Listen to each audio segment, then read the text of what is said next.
আমরা নবী করিম হযরত মুহাম্মদ সাল্লাল্লাহু আলাইহি ওয়াসাল্লামের নীতি ও আদর্শ বাস্তবায়ন করার জন্য মাঠে নেমেছি।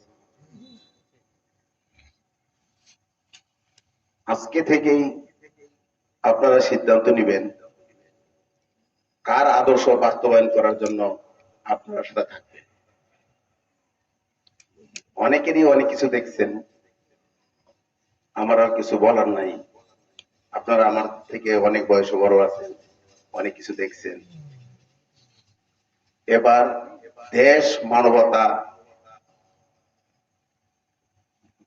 স্বার্থে, ইসলাম দেশ মানবতা স্বার্থে ইসলামকে ক্ষমতায় নেওয়ার জন্য চেষ্টা করবেন, ভোট দিবেন ইনশাআল্লাহ। ইনশাআল্লাহ আগামীতে আপনাদের সাথে দেখা হবে, দোয়া করবেন। আসসালামু আলাইকুম ওয়া রাহমাতুল্লাহি ওয়া বারাকাতুহু। আল্লাহ কবুল করেন, বলো আমিন। আমিন। ভাই একটু ব্যবধান তফাৎ মনে করছেন, একটু পাইছেন।